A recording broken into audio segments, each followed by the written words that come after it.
a very, very good afternoon to all of you. So on behalf of HarperCollins Publishers Private Limited, I welcome all of you to the session on all about blog writing. HarperCollins as a brand has completed 200 years globally and more than 25 years in India. HarperCollins India is one of the world's largest entertainment to education publishers. At HarperCollins Publishers India, we believe in telling the best stories and ensuring that these stories reach everybody. We have had the pleasure of publishing some of the finest writers from the Indian subcontinent and around the world, publishing approximately 250 new books every year, with a print and a digital catalog of more than 2,000 titles across 10 prints and an array of genres. Our catalog has a book for every reader. So we are really looking forward to this session as a platform for you to learn all about blog writing.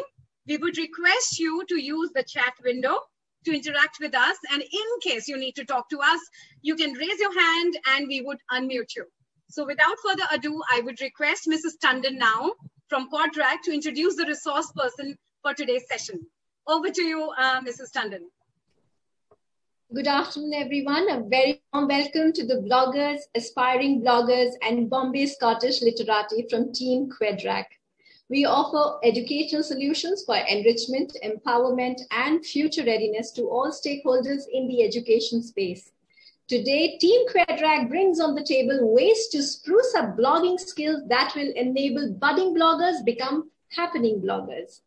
Well, young friends, we have with us two dynamic mentors and speakers for the day, Ms. Ishita Verma and Mr. Sunil Mansingh. Both are gifted writers, orators, and literary scholars.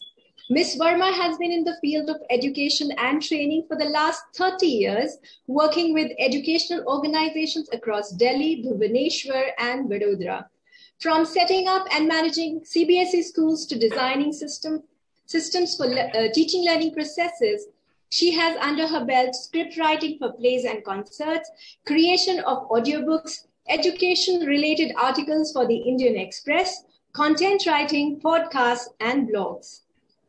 Our second speaker, Mr. Mansingh, has an illustrious career as an educator, radio jockey, script writer, actor, journalist, writer, and photographer. His repertoire includes poems that have been published by the International Library of Poetry, myriad features and articles across multiple editions as a senior features writer with the Times of India Group, and 2 coffee table books, Unearthing Gems of Kumaon and The Playing Fields of Sherwood, commemorating the sesquicentenary of Sherwood College, Nainital. Presently, he's working on a podcast series to be launched by the end of the year, along with a book on the lesser-known aspects of the Kumbh Mela. So let's hear it for them. Over to you, Ishita ma'am. Thank you very much. Hello, everyone. Or should I say hello in action and future bloggers of Bombay Scottish School, Powai. The session we are all tuned in today has a few assumptions. It assumes that most of you know what blogging essentially is. A few of you are actively blogging, while many of you want to know more about it and whether it's something that's up your street or even how to start. And many of you, I believe, are active bloggers, but you aren't getting the tips and tricks to know how to manage blogging, because blogging can be really, really demanding. Or perhaps you just need tips of how to make it a very, very happening activity. Anyway, whatever be your reason, welcome to Spruce Up the Blog. This is a session at the end of which we hope to make you better informed about blogs and blog content, about how to do effective writing, the look and feel of the blog, netiquette, very important, reader engagement, and of course, in summary, bearing in mind some very important do's and don'ts. Now, the section on blogs and blog content will cover a very brief insight into all of these topics that are listed on the slide. Now, just to bring you all onto the same page, let's rewind the clock a little and see where all of this actually started. It started with diary and journal writing. So this is a good time to engage all of you into our session today. So get ready with Mentimeter. Now, I hope all of you know what Mentimeter is. So if you can log in with Mentimeter, and you can take a quick poll that will tell us a little bit about you, right?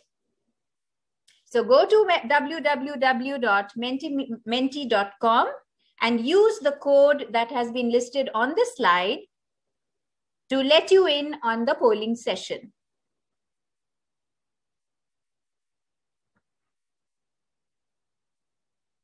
Now, this poll is going to tell us a little bit about what your habit in recording your life and experiences. So do you maintain a daily diary? Are you the occasional journal kinds? Or you just don't do any of this activity?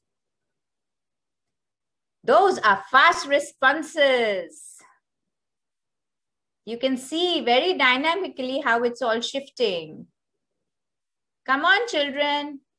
I know there are lots more of you in the session today, so let's see those numbers climbing up.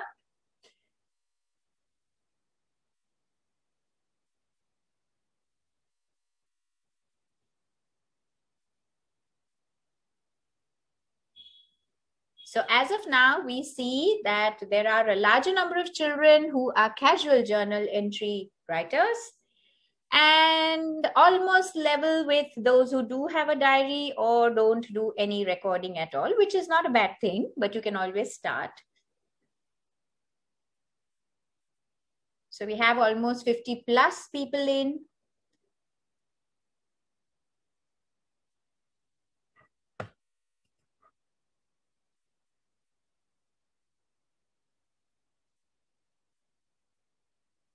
Okay, so that seems to have frozen. Is that all, or are we still waiting? Come on, kids. Quick, quick, quick. www.menti.com, and then you have to use the code 83794366.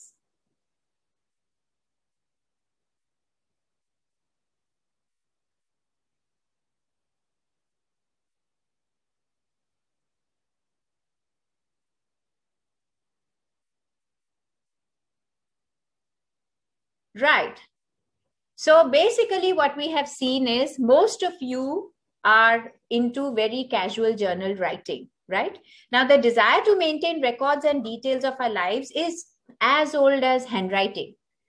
By the way, did you know that the modern organized and chronicled diary actually had its origin way back in the 15th century in Italy, when people had to make records of accounts for finances?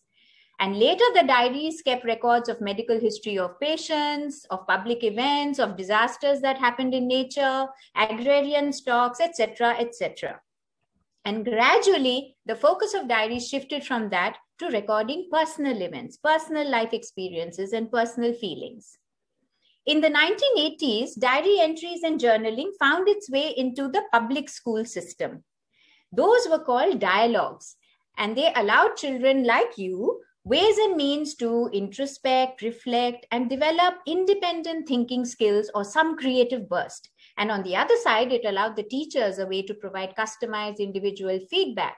So if you haven't tried it, why don't you give it a shot, and you just might discover something you've been missing for a long time. There is, however, a dilemma when you start journaling and writing. So journal and diary keeping always have this dichotomy, the desire to express and make it visible, or the urge to keep it secret and hidden. So let's get a feel again through your Mentimeter poll about your participation and engagement. So back to the Mentimeter, www.menti.com, and key in the code 83245296.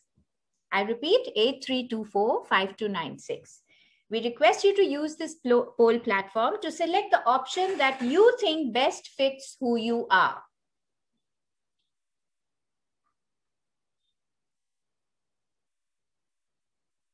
Let's see how many of you are already into writing and sharing with others. Many of us write and we try to keep it to ourselves. Many of us share it within a small group, and many of us make it really public.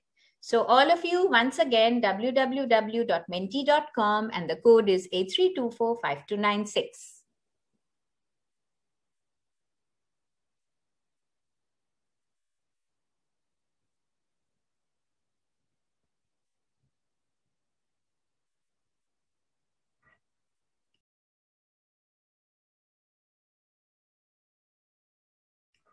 Okay, I think there seems to be a technical problem here. So maybe you can just enter it into your chat. Let's see the chat entries. How many of you are blogging or podcasting, or you're on any of the social media? Since the Mentimeter isn't working, sorry about that. But you can post into the chat window so we get a fair idea how many of you are already bloggers, already podcast people, right? Okay, so moving along. It was only in the late 20th and early 21st century that we saw that writing shifted from the paper handwritten writing form into published books, and then to publishing on the digital space on the World Wide Web, with the desire to make personal jottings, views, and feelings very public and known to others. And that, my friend, is what we call blogging. So today we see all kinds of blogging content. So here are just a few from the wide range available. So the different types of digital content that you see outside are all listed over here, but that's just a glimpse of what's going on in the virtual space, right? Also, there are various types of blogs covering a wide range of topics and interest areas. So let's take a look at that right now. Next. So while you go through these, you must realize that at no time in history has it been easier for you and us to share our ideas with a mass group of people outside. Anything and everything that can interest a person can become a blog topic.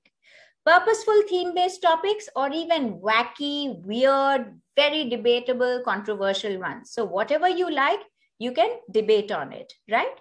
So this is just a glimpse of whatever are some of the blogs that are very popularly visited by readers on the net. Right. Now, moving along, blogging is here to stay, and it is going to continue to evolve as a leisurely daily post sharing on common interest, or maybe an informative knowledge-based article, or even a lucrative career option for hardcore writers. However, right now for you students, our focus is just to inspire you to find yourself, identify your interest, give expression to your inner voice so that you can share and express with clarity, depth, and confidence, especially when you engage yourself in something like blogging. So you can start with diary writing if you haven't done it, move into something a little more formal, and then you can launch yourself into the blogging domain. Now, in order to ride smooth with blogging, we need to ensure that every single part of that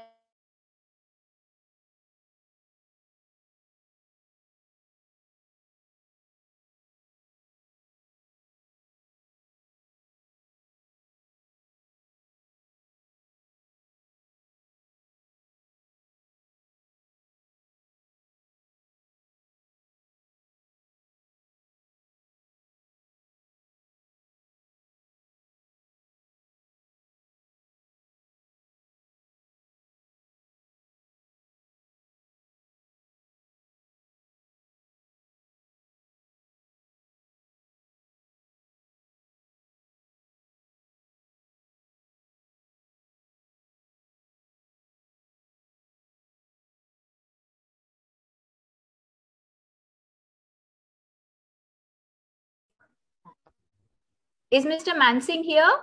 Sunil Mansingh? Kindly unmute me. Okay, where is he? I can't find him on the... Hello. Yeah, Yes. am I audible? Yes, you are. For a moment, I was speechless. Literally so. Now, well, it's nice to be here. And the fact that we are going to be talking about effective writing and that content is king. Before we do that, can we just have everybody do a little quick response on the Mentimeter once again? I hope it works this time. What, according to you, is one characteristic of good writing? All right, kids, everybody go to www.menti.com and use the code 19576581. That's 19576581, and put in one characteristic of good writing there. Should you wish, you can put it in the chat box also in case you have a problem with the Mentimeter.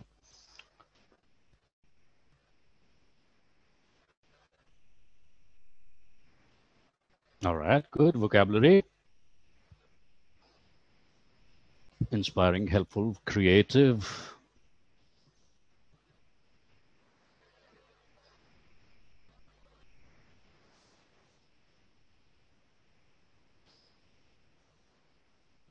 Yes, we can see it growing. We can see it growing.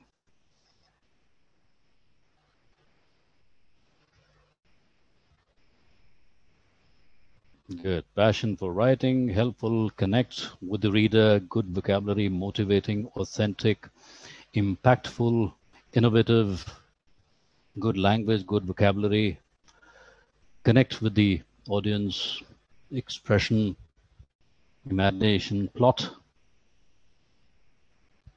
in-depth, explanation of the story,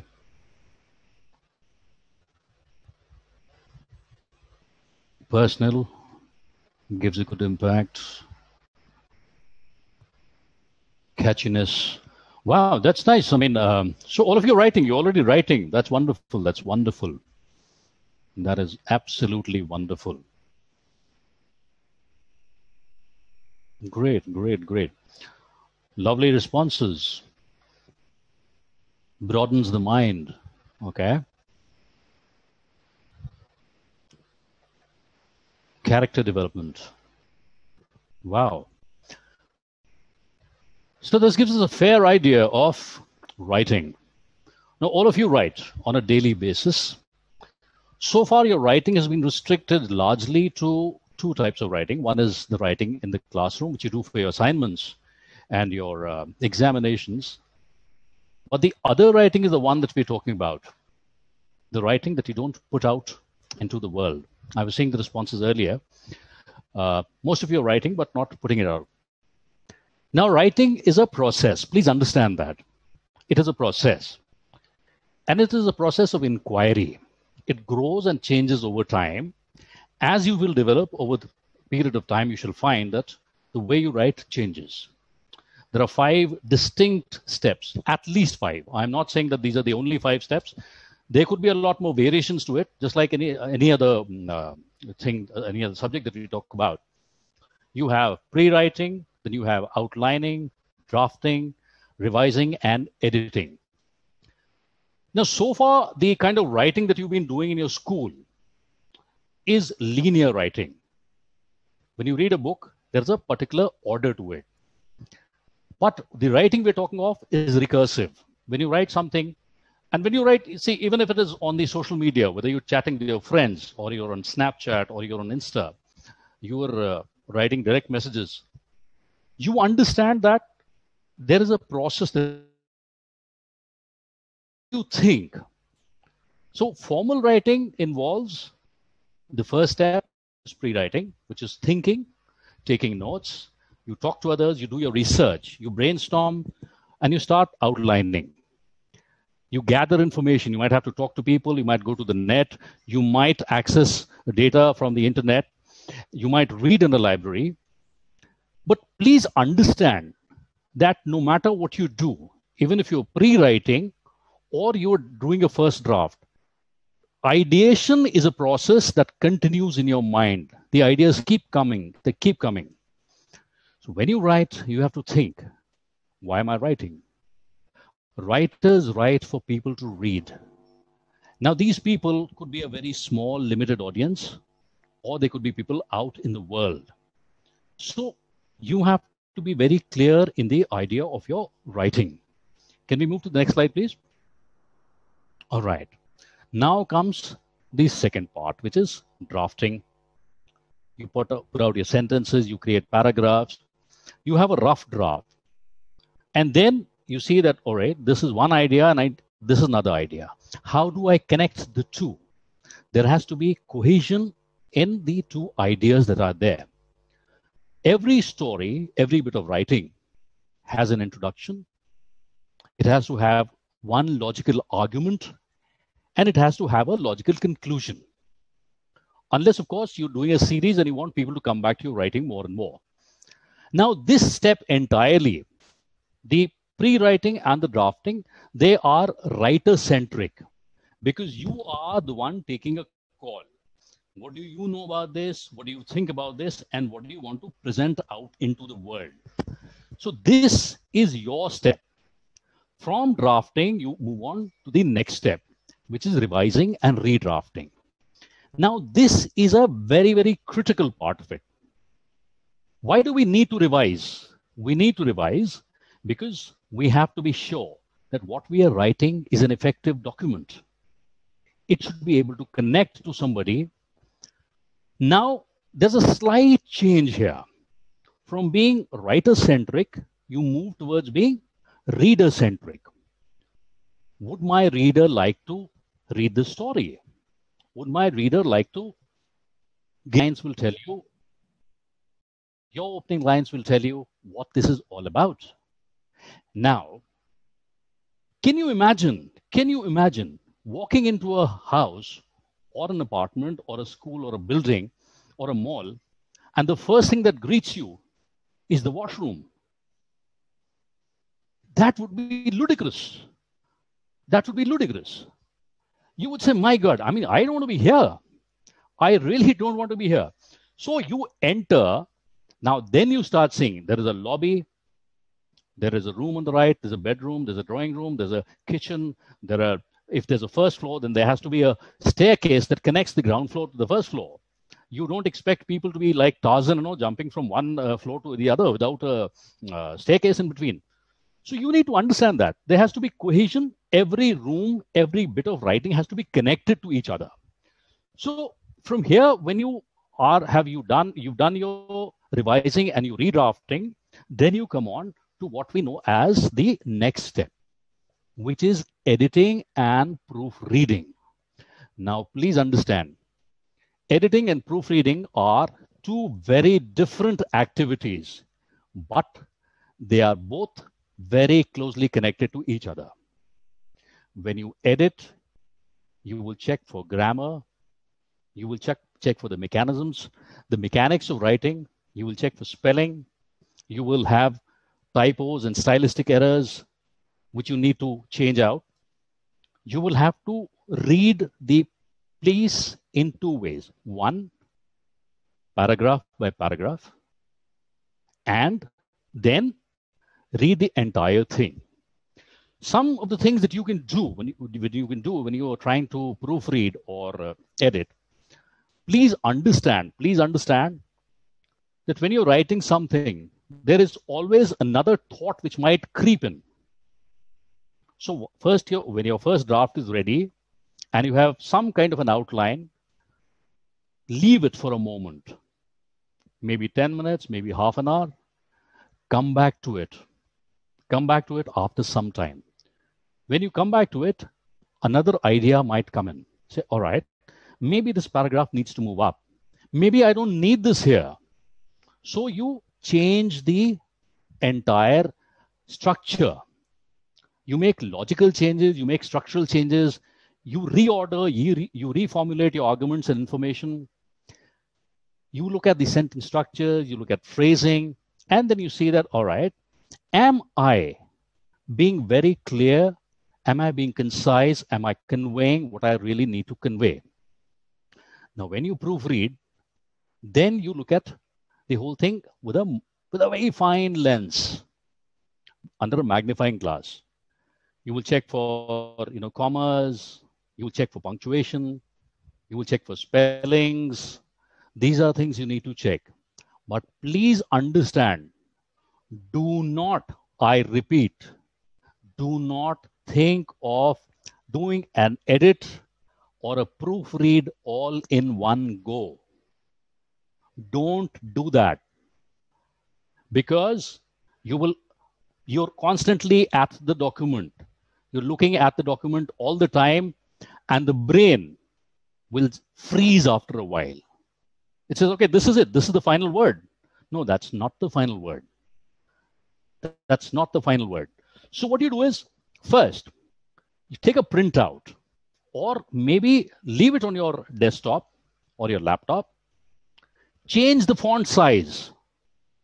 When you change the font size, you're actually tricking your brain into thinking this is another document.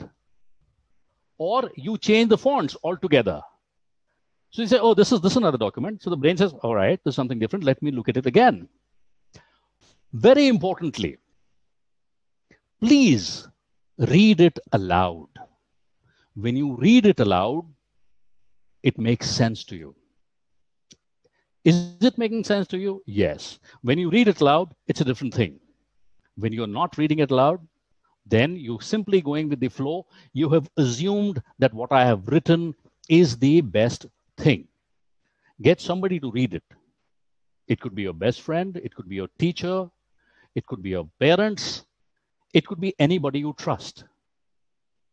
Now, once you've done your proofreading, you've done your editing, you have some kind of an article which is ready to go out into the world. But before it goes out into the world, you need to... Can we have the next slide, please?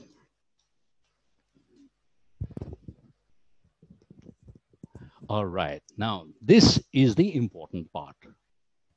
Before you put it out, be sure about the voice, the tone, the tenor, and the style of your writing. Who is your audience? Now, all of you, you talk to your friends, you talk to your peers, you talk to your elders. Is the language that you use the same? Can you just have a small show of hands? Do you use the same language you use with your friends that you use with your parents or teachers or elders?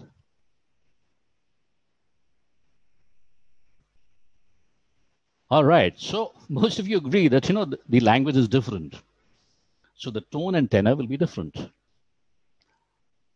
You can't go to your teacher in the staff room and say, y'all be checking out my piece of writing. That's not the language you use. You say, this means trouble. This means trouble. So you have to understand that, there is slang, there's jargon, there are idiomatic expressions which are specific to specific groups. You see, the reason I was looking at what your responses earlier, most of you write, but you don't put it out. You know why? Because that's a piece of you. It's a piece of you. It is very, very precious to you. And you're not putting it out because A, you fear that somebody might judge you on the basis of that.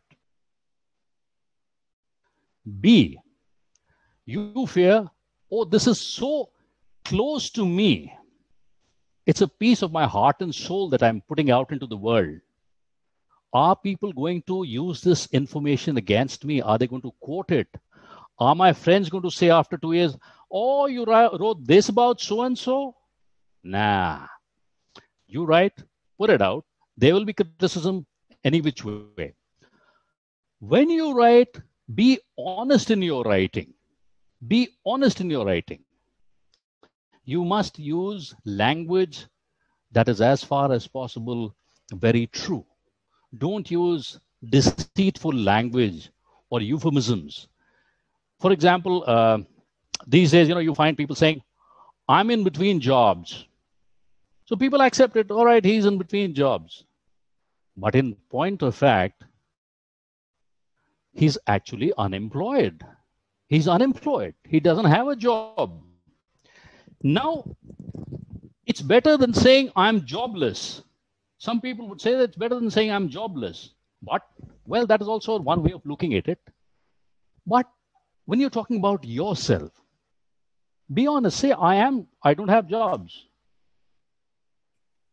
For the moment, I'm also jobless. I've taken a sabbatical from work. I am jobless. But yes, I have actually taken a sabbatical. I've taken a leave. So I don't mind saying that. Also, please understand that the world is very different today. You're living in a world that is connected. It is connected to each other in such a cohesive entity. Information moves like this. But please understand, all the information out there may not be entirely true. Also, when you write, avoid expressions which have a racial or an ethnic or a gender bias. Instead of saying, she is a lady doctor, she is a doctor. She's a doctor, period. You are moving towards we're moving towards a world which is slowly and gradually ensuring that we become inclusive. So when you include, you will have to look at the fact that inadvertently you do not offend somebody with your writing. Gone are those days when you could say anything to anybody and walk away. But please understand, what you're doing is writing, you're putting it out. It is in print. If you're speaking something, if you're saying something, you can always take an excuse that you have misunderstood. I don't know how many of you have seen a motion picture called Finding Forrester. There's a wonderful line in which, William Forrester is talking to this boy, Jamal, and he was watching him at the basketball game. So Jamal deliberately misses a basketball shot in the end. And what does Forrester ask him? He says, in the basketball game, about the last shot, did you miss the shot or did you miss the shot? Mm-hmm. Now look at the emphasis. The emphasis is different, but it is on the word miss, but the meaning is different. So that is also something you need to watch out for. Can we have the next slide, please? It's the look. Now, I have told you the basics of writing. And please remember, you're living in a world which is what looks good sells well. So we come to the look. So Ishita is going to be talking about the look, and we'll come back later. Thank you, Sunil. Thanks very much for such a deep understanding of how writing and proofing and editing, all that is so important. Well, students, I must tell you, whether you're blogging or not, I think the practices that Sunil sir spoke about are relevant even for your writing on a day-to-day basis, whether you're writing into your notebooks or you're free writing in a diary or you're writing onto the virtual space. So keep those points in mind. And of course, now let's take at the look. In this segment, we will take a very brief look at the following aspects, which cover aesthetics, structure, highlighting various aspects like quotes and links, and of course, adding visualization. So let's move on. It is very rightly said that earth without art is just So if content is king, then the look is queen. So apart from visual imagery through writing, we must also address the visually tangible looks of the blog or the blog post.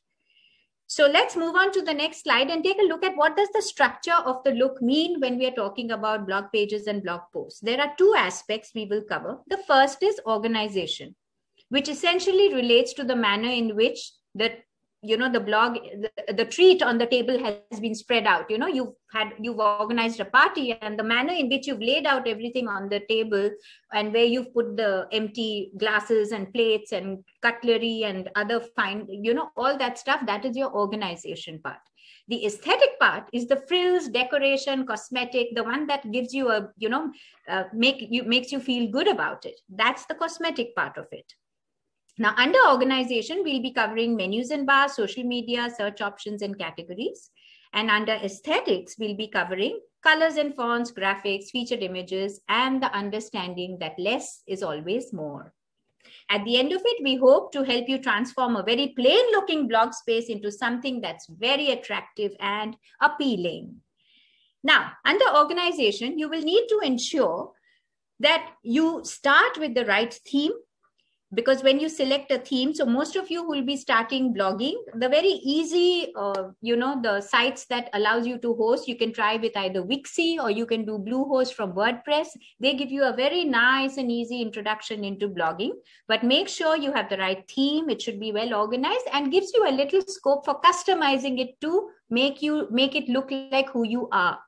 Have a header menu, like most, websites also have the header menu. So have a header menu, and it's really important that under that you arrange your sub menu. So if there is a main heading under which you have certain categories listed, make sure when the mouse hovers over it and clicks, you have the subheading menus also listed very nicely.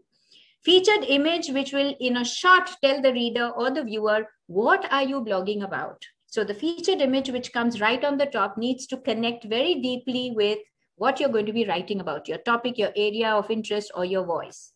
And like most blogging sites, there is always a sidebar. So your social media connects, the search option bar over there, people can search on the category or a topic, as well as the categories can all be shifted to the right-hand side, which is very visually appealing and easy to handle, right? When we look at aesthetics, take a look at this print, which is on the left. It's plain. There are no colors, no visuals, nothing, right? So when you look at the aesthetic part of it, you need to have in mind the consistency of the color scheme, consistency in the font, style, and size. Graphics, you can use free vector images and you can edit it with Adobe or a host of other apps that are available on the web. Then you have to have a relevance of the visual support. Don't just put pictures out there because pictures make something more appealing to read. The visual that you use has to support the body of the text. So whatever you're writing about, if you're positioning a picture there, make sure there is a relevance to the text content. Of course, you can also highlight your written piece with very appropriate quotes. And I know you kids love quotes. I remember my time in school when we used to have debate and declamation competitions. We would always make this very powerful opening of our debate with a quote by some very famous person. So yes, quotes have value because quotes makes us connect with something which is like a message carried on through generations, which has relevance even today. So using a quote is a great idea. And of course, you can also have links. So it could be links which could be to, your previous blogs or other blogs. And the latest are parallax effects, which are basically, audio-based slide share. There's an animated slide movement thing which you can also insert into your blog post. So basically, when you're talking about the visual imagery through visual content on your blog, remember, it speaks 1,000 words. You're going to capture your reader in just a jiffy the moment you're on that blog page. A very complex idea, when I look at a picture, I'm able to simplify it because I, as a human being, and you, all of us as human beings, we connect better when there is a multi-sensory, sort of an input coming in from everywhere. So it's not just text. Maybe there's a video playing, so there's audio and visual happening along with text. Then our reception is much better. But having said that, make sure that your blogging or articles are not cluttered with too much of visualization. So that's something you would want to see. So here is a blog that we have posted on our website. It's about engaging kids in the legacy that parents may want to leave for them. So as you can see, there is that image header. The written part is well supported with the visuals. For each particular paragraph and subheading, a supporting visual tells you what that paragraph is about. So this is an example of what is a good blog post, which has visuals as well as colors, font, arrangement, and images, right? So moving on, let's move on. When you are using images, you'll have to be a little careful because everything that's out there is not free. You may have to be a little careful about copyright violation. So play it safe. There are two ways in which you can use these images. So some of them, like iStock from Getty and all, they are titled as royalty free. Now, royalty free does not mean that they are free to be used for any purpose. Royalty free means you don't pay the royalty on it, but for the instance that you're using it, you may have to pay a little amount. And of course, then you have the Creative Commons, which is where there is a host of images which you can use for your presentations, but you must mention the credits from where you have got that image from. So whenever you're posting an image, don't forget. And this is a good site to, these are some of the image sites that you may want to explore. So if you like, we can share this with you later. So here is a list. Some of them are paid, some of them are free common, sites from where you can take it and you can just give it with your credit. So moving along, here is an example of a site that's really not visited well. Now you can know why. Take a look at that header image. Take a look at the way it's been arranged. Take a look at how the text is just completely covering the image, right? So this is an not good. Here's another example, a complete visual overload. We don't want to have our blog pages looking like this. But then again, here is an example of a really nicely arranged blog page. These are the wow blog pages. So Kate has her cookie blog where she's sharing recipes. You're all familiar with TED. So this is the TED blog page. Here's another example of Huffington Post. By the way, HuffPost, you can visit HuffPost. It's a very popular blog site, and they have a lot of articles which may be of interest to you, or maybe perhaps when you're a little older.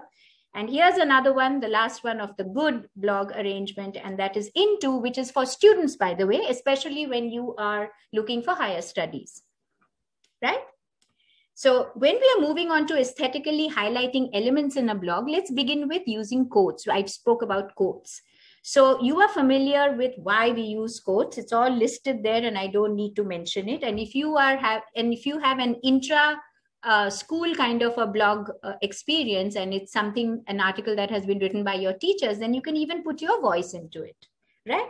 So there are various ways in which you can highlight a quote. If it's in plain text, you can box it with that vertical line, which your blog provider gives you the service, right? This one is a visually attractive quote that has been prepared in Canva. And the last example I'd like to show you is a quote that has been beautifully prepared in Adobe Spark. So you can choose how you want to use the quote. Just like quotes, as I mentioned, you can also add links, because links give credibility to your post. It tells everyone that you've actually researched, you've taken a lot of time to write your post, and where have you taken the referral information from. It also allows readers to read further and get depth in what the understanding of your blog post is, right? So you could be doing it to internal links of previous blogs that you have posted, or you could have external links that are opening up other web pages. But basically, it helps the reader to get into the flow of enjoying your article. So here are some of the rules for the links. Make sure that the link you are addressing and including in your blog is from a very trustworthy site, and not one of those ones that just creep into your system and then either plant a virus or just give you absolute hogwash information. Try not to, if you really want to make yourself unique, then don't try to give links to people who are also writing about your topics, because you may shift the reader's attention from following you to following that person. You must read them in order to get a better depth of who else is writing about the topic, but try not to link into somebody who's writing parallelly on the same topic at the same age, at the same level, right? Avoid linking to the same page too many times into the same post, and don't give more than 3 links in one paragraph of text, because then it becomes too much of a clutter and then the reader loses focus. So when you use links, this is what your page is going to look like. You will find that the hyperlinked words are always in a different color, and when you hover the mouse over it, it becomes a pointed finger, and then when you click on it, it will open into another place, right? So in brief, what Sunil sir spoke about and what I spoke about, the content and the look, in a nutshell, this is how you need to work on it. And do ensure that through the entire process, you are coming out through the expression. You are coming out through your text form. You are coming out through your selection of images. You are coming out through your liking certain quotes, referral items. All of that is in place, right? So now, here are some of the really, really useful, because we also use it.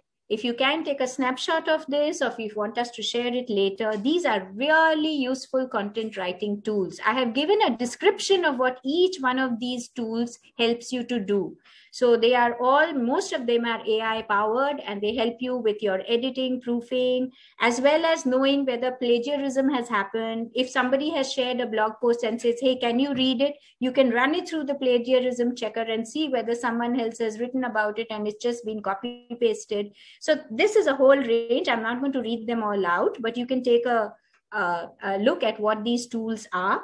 And I'm sure they will help you get along your way in blogging and writing good blogs with good image and visual concepts, right?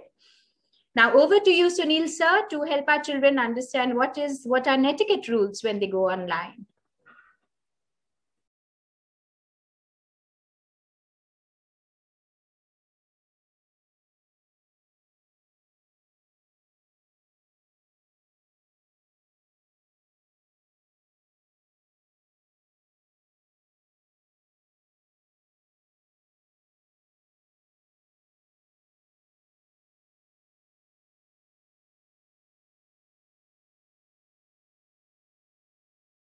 The host. Hello. My God, I'm stumped. I become speechless every time I have to speak, It scares the daylights out of me. Well, but Ishita actually gave a wonderful presentation, and so I was also stumped, just as all of you are. Now, we are coming to a part of writing which is called netiquette. The word derived from net and etiquette. Netiquette. All of you use the social media. You all know that you shouldn't be typing in all caps. That means shouting. There are certain emoticons which are there. Don't use them. Use appropriate language and appropriate content. Please be courteous. Watch your language, just as you need to watch your language at home, in school, in social settings, in formal settings, wherever you are. Please understand, whatever goes on the net stays on the net. Yep. Please understand that. Whatever you put out on the net will be on some server somewhere. It just needs a very smart, tech-savvy person to get it out from there. Recently, you might see, if you look at the US elections, or for that matter, even in India, people draw tweets from 10 years back, 5 years back, 6 years back, and say, oh, this is what you said. So this is what you actually are. This is not what you claim to be now is not what you are. So you've got to be careful about putting things out in the net.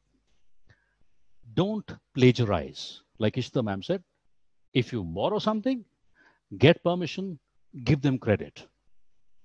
Get permission and give them credit. I'll tell you a personal example. In 2010, when the Kumbh Mela was being held, I saw this, sadhu. He was putting on the Fuller's earth, which is Multani Mitti, and which is not ash. Generally, the Naga sadhus, they put on ash. So I looked at it and I said, this is very nice. And I picked up my camera and I took a photograph, and he called me. And he called me out and he gave me one and he said, will you take permission from me or not? And I immediately realized that, I had goofed up. So I deleted it. I deleted the image in front of him. I apologized and I walked off. But I learned a very important lesson. Take permission. If you're denied permission, don't use that picture. Don't use that visual. Also, if somebody is quoting something, if somebody has quoted something, use their entire quote. Do not take things out of context and write. The entire quote should be used in context. And also remember, when you write, there are certain facts that will come your way.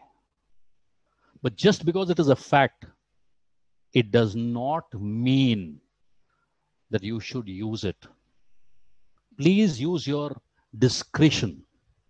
Please use your discretion. And remember, everybody talks about freedom of expression. Your freedom of expression ends where the tip of my nose begins. Please understand that. We're living in a day, in an age where we are not pausing, where we want instant justice, we want instant answers. And the sensibilities are very high strung. So what happens is, please understand, somebody can get offended by what you write. Be careful in the choice of your words, in the choice of your language. And don't be afraid. Don't be afraid to write. People will have an opinion of you, of your writing. You might get trolled.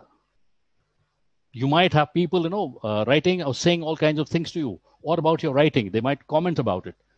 But here you need to make a very vital decision. Please understand, whatever the person is saying, it is a reaction to what you have written. It is a reaction to an opinion that you have put out. It is not about you personally. So don't take it personally. Don't take it to heart. Keep writing, be happy, and understand your first drafts be written with your heart. The second drafts could be using the mind also. Be honest to yourself, find your own voice, be courteous, just as you know that if I am nice and courteous and I have good manners, it'll get me to a lot of good places. It'll help me get in with a lot of people. Be courteous. If somebody opens the door for you, say thank you. So these courtesies should also be reflecting in your writing. Yes, there will be a point in time when you will grow up, you'll be full of enthusiasm. The enthusiasm of youth will be very idealistic. The sagacity of experience will tone you down. But no matter what you do, be happy, keep writing and putting out things into the world. Follow the process. Writing is something that develops over time. Go back to your teachers again and again and see how you can engage the people that you write with. So once again, I'm going to let Ishita talk about engaging people as a reader and people as a writer. Hi again. Let's take a look at reader engagement. So I want to ask you one question. Basically, why are you writing? You're writing because you want people to read your work, right? So how will you ensure that what you have written is not lost and forgotten in this vast virtual space where nobody knows where your blog post is or what you've written about? No one will value or know what your post is unless you make the effort to engage your readers. And the engagement is a two-way process. When many readers habitually visit your blog post, share your post forward, give you comments, Google Baba will notice it. And they will move your blog page up in the search engine ranking. So when search engine optimization, you've heard the term SEO, right? Search engine optimization. So your page will move up in ranking for the number of people who are reading your posts and forwarding it and sharing it in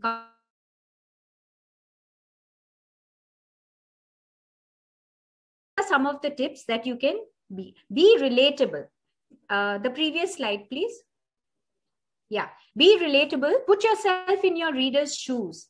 Like Sunil sir had said, you know, when you are shifting from the writer-centric to the reader-centric, put yourself in the reader's shoes and find out whether what you've written is going to be something that you will be connecting with the readers.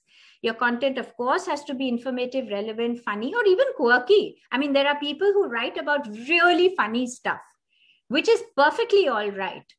And you must also let people know what to expect. Be original. We've already talked about it. And at the same time, why not be controversial? So I do remember we did have this whole essay writing in the school that I was with, whether schools should just do away with uniforms.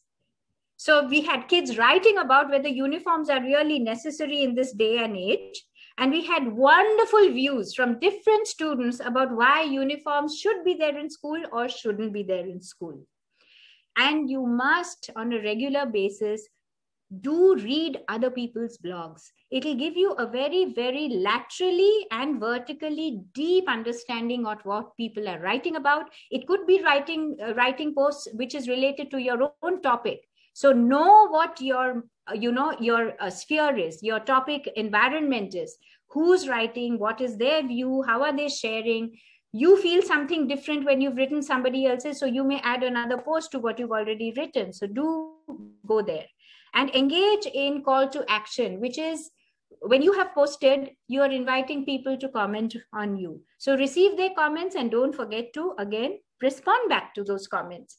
Either saying thank you for all the wonderful words you've written, or somebody has sent you a little tip or a link saying, hey, you know what, I loved your post and I read something similar. Here's a link to it. So you must thank that person for that link, which is going to take you into somebody else's post, which you may not have found when you were doing your research. And of course, don't forget, for reader engagement, it's very important that you link your blog post to your other social media handles. If you're on Facebook, Insta, Snapchat, FB, whatever, make sure that those handles are also linked to your blog post. So this brings us to the last slide, which is about bearing in mind what you must do and what you mustn't do. So most of the points are something that we have covered, but don't forget, you must have a very catchy title. It's like the headline in a newspaper news article, right? Catchy title, and your blog title and the SEO title shouldn't be more than 60 characters long. Otherwise, the person is just going to get lost reading the title and wondering what the hell it's all about. The focus keywords, that means your essential keywords which repeat through your blog, should be there in the title, and it should repeat in the blog as well. Because when somebody is searching on the topic, this is what is going to immediately pick out your blog post from those 600 million that are already moving around over there, right? And related keywords which are linked to your focus keywords should also feature in your article.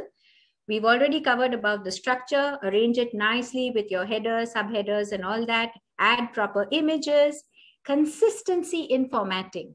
Don't play around with too many variations of formatting your blog post, because then, it's like when you read the word Amul or you see a particular insignia, the logo and your mind immediately connects with what that particular brand is all about.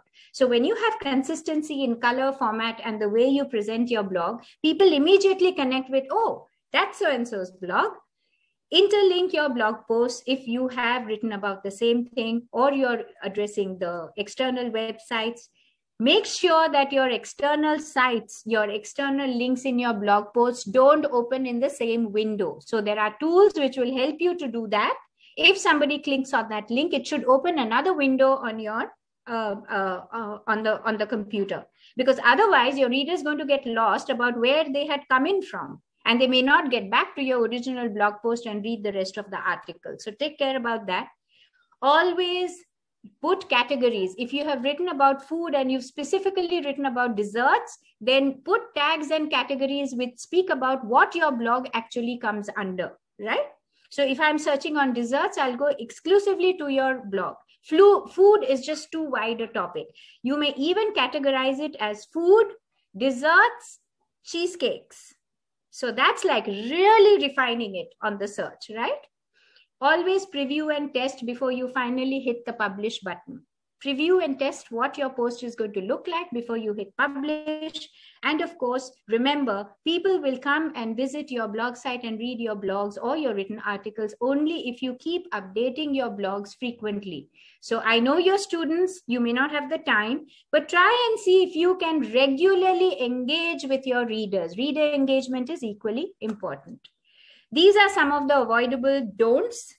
We've covered a lot through all the aspects that we've spoken about. But yeah, the length is important. And I think for you students, a blog post could be around 800 to 1200 words is a good enough start for you. When you when you get older or professional bloggers, they write up to 2500, 3000 word articles as well. And the research ones are even longer. Don't put too many visuals. Not too many jarring colors. It has to be pleasant for the eye to take in. It has to be soothing. And we've already spoken about a lot of these points. It's all listed over there. The last 2 points I'm going to again say, because Sunil sir has spoken about it. Don't let the critical remarks get to you. It's just another person's point of view. And I'm sure you have this discussion at your home at the dining table when maybe your father feels something, your mother feels something differently, and you have a totally radically different opinion about it, which is fine. That doesn't mean your father or mother have stopped loving you or they hate you. No, it's just a different perspective. So take it very healthily and respond equally healthily. Say, I completely appreciate that you have this point of view, but through my experience, this is what I feel.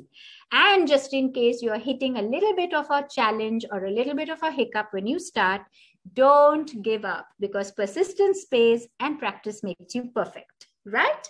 So thank you. And this has been a very, very nice session. And we've also got to learn a lot about you through our Mentimeter experience. So I'm going to now invite Nidhi ma'am to take over for the question and answer session. Can I just come in for a moment? Sunil. Can I just come in for a moment? Please do. Well, children, there was one thing that I forgot to mention was, when you use language, please work on your vocabulary skills. Please work on having a decent vocabulary. It should not be, when you write something, people wonder, like they say in, UP, I'm from Uttar Pradesh. So in Lucknow, they say, wo kya bola re? So it has to be comprehended by the user. So your vocabulary should be good. Do not use unnecessary expressions. You're all based in Mumbai. So if it's the season for rains, it would be easier for you to go and get an umbrella than procure a precipitation protection contrivance. So don't use words that sound very nice. Use simple words. And, I was thinking, like ma'am said, 800 to 1,000 words. You could even write less than that. Your poems could be shorter than that. Absolutely. For example, I was watching the whole session and some thoughts came to my mind. That 90 people participated, few spoke, the others listened. Some yawned, some frowned, some looked hither-thither, some stared at the screen smiling. We all learned something about each other. That could also work.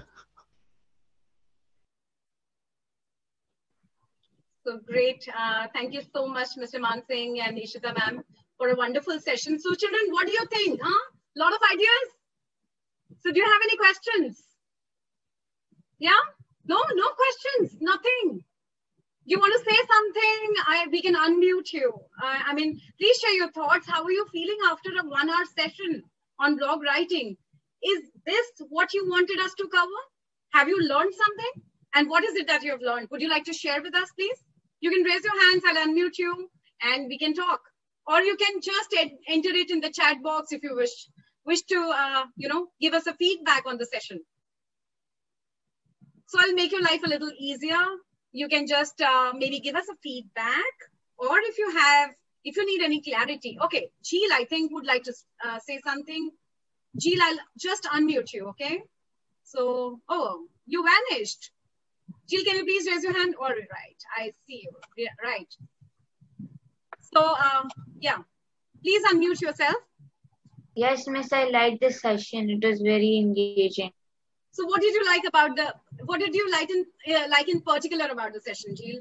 About the blogging part. Okay, so the entire session was on blog, but what part of the blog writing did you like? So is there any idea that struck your mind that you're going to start using from now on? Miss, I'll think about it. Sure. So when you think about it, when you have your ideas, collated in your mind, will you be able to send us an email? Maybe through Prachi ma'am, you can send us an email. We would definitely like to hear from you. Yeah? Okay, miss, I will. Okay, anyway, thank you so much, Jeel. Anybody else? Okay, there are 2 hands being raised. I just try to figure out who that person is. Nidhi ma'am, can we have a raise of hands of children who are already blogging? Oh, yes, please. Sachi, you can unmute yourself and please talk. Share your thoughts, please. Yes, miss. I have a doubt. So is there any particular app to see the people who have posted their blogs, or even we can post? Is there any app to see the bloggings? Because I don't know it. Sorry, what you said is there any app? So basically there are blog sites galore. So basically you get identified by your own site. So there are 2 ways to blog. One is you have an exclusive blogging site, which, as I said, if you want to start off, you can try Wixie, or you can try hosting it through Bluehost by WordPress, right?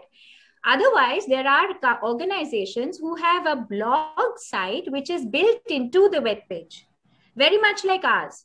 So in our company, Quedrack.com, we have the blog as an option within the website. And many of you kids, you have had a complete session which is going to motivate and inspire you into writing, because I believe many of you are from the literary club. But as you know, expressions can be in so many ways, right? When you talk about expressing yourself, you can express through your written word. You can also express by speaking, and you can also express through drama. And I'm sure your school, Bombay Scottish School, is giving you all the opportunity to be able to do that. So if any of you feel by chance that you maybe are a little hesitant about your prowess in writing, your skills in writing, and whether you really have the flair, why don't you try podcast? So podcast is also about sharing, your feelings, your ideas, your opinions. But again, for that, you need to write the script and then record your voice in the podcast so that only the audio part of it goes out and it's not the written word which is going. So there are wonderful ways to express yourself. Don't stop expressing yourself. I think that is one of the most amazing things that we can gift you with. So we don't want to tell you stop talking in the class. Yes, in the class when things are in motion, yes, you need to be a little quiet. But don't stop yourself from expressing through any manner that you think is appropriate. You want to dance, you want to play an instrument, you want to do drama, you want to write, you want to sing, or you want to have a podcast and blog, right? Yes, Miss. Miss, could you just please write the name in the chat box for the apps? Yeah. So you can try Wixie. So that is Wixie, and you can try Bluehost. Bluehost by WordPress, right? Those are the simple ones. It's not very complicated. And once you become a little, advanced into blogging, you will find that your blogging page can have a lot of plugins. When I mean a plugin means it's another tool which you add on, which is going to make your blog management simpler. And some of the aspects about blog management, which will come later to you as you become a little more comfortable with blogging, is including analytics. When I'm talking about analytics, it means an analysis of the statistics of your blog page.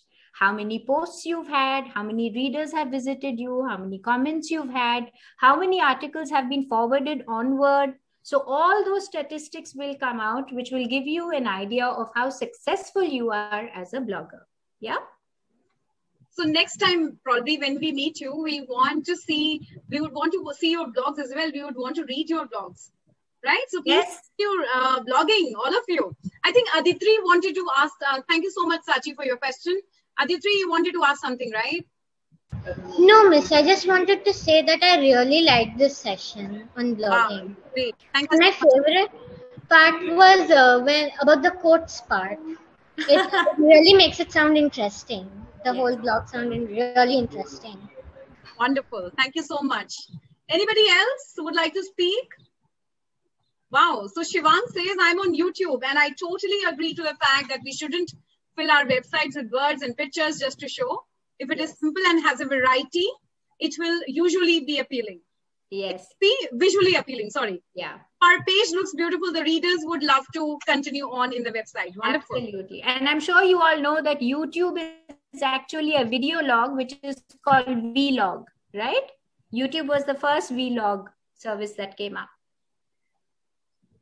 Well, any other questions do you have? Do you have any questions? Anybody from Ms. Verma or Mr. Manse? Just one thing that I wanted to mention to all of you. In case you do not want to put out your writing into the world at the moment because you are minors, because there are issues associated with that also. There are permissions that need to be acquired for you to be going online. So in case you don't want to do that, I'm sure the school has an intranet. You can put it out there. You can put it out there, contribute to your school webzine, your magazines, etc. Write. The essential idea is start writing. And Huffington Post per annum, or you have the Labnol chap from India making $80,000 per annum. But please understand, they have taken time to go there. Right now, your priority should be learning to express yourself without fear. Yeah. Do that. School is a wonderful place to make all the mistakes you want to. And believe me, once you're out of school, you will miss all the censuring which happens there. All the times you're tightened by your teachers. Don't do this, don't do that. But you will miss that. Right now, write. Express yourselves freely. Express yourselves freely. You will learn so much about your own self when you start talking. When you bare your own soul, like I was reading in the comments, there's this boy, Bihan Krishnan, he's writing a book. That's truly amazing. That is truly amazing. You would be about somewhere between 13, 14 years. If you're having the guts to go out and write a book, that is very commendable.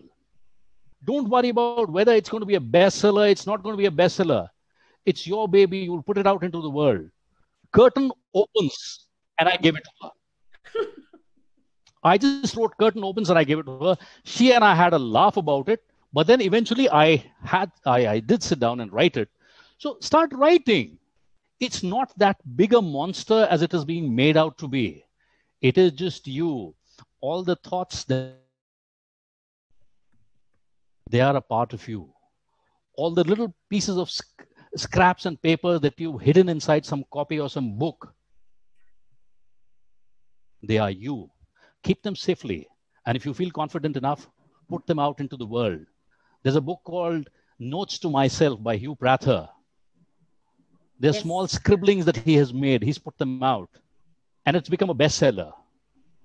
So you write. The idea is write well. No matter what is the medium you choose, the process will remain the same.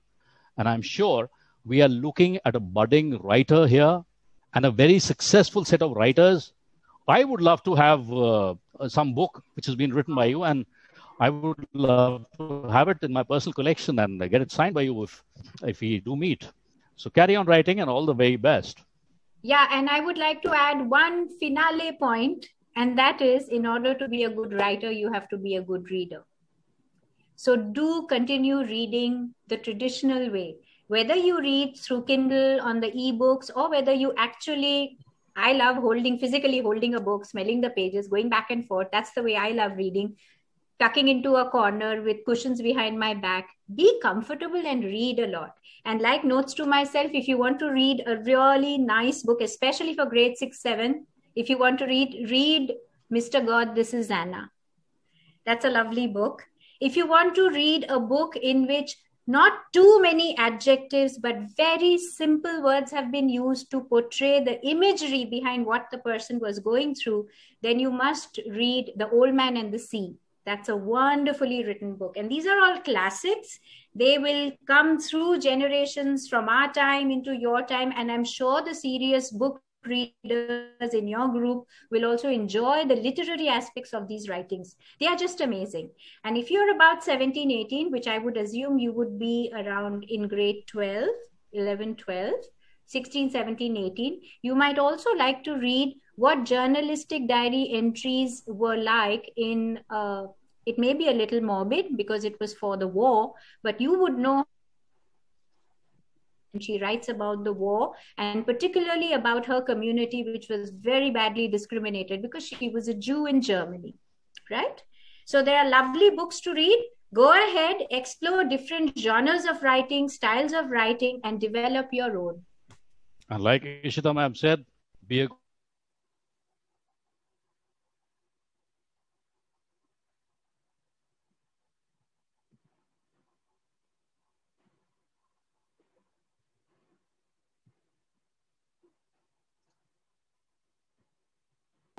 for a good writer, good reader the person has to be a good reader.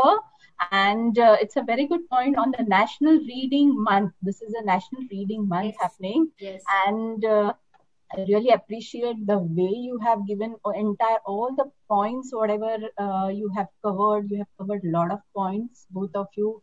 You have enlightened our students and the teachers, all of us, for many things in the blog writing, editorial effects and all that. Then you have mentioned, I really appreciate that the potential writer has to understand what the potential reader is, what he requires, and then the person can become a good writer. There are quite many points which we have noted down. Definitely looking forward for many more such workshops from you both. And yes, thank you, Collins, for sharing this thought, sharing this resources, sharing this kind of a great workshop for my students and for our school benefit. I'm sure my students and teachers have learned a lot from you. Thank you so much. I will not take much time, though there are a lot of things to talk about this workshop, but we'll definitely have, I request you both to have another session with us yes, definitely we are having a blog, a school blog is in the process. We are actually, there are a lot of things happening on that, and this will help all of us to enhance our blog page. Thank you so much. Thanks, Nidhi and the team. Good luck to all of you. Happy blogging. Happy blogging, all the best, everybody. Thank you so much. Thank you, ma'am. Thank you for the opportunity. And thank you, dear children. Have a good evening. Enjoy blogging, all of you. Thank you.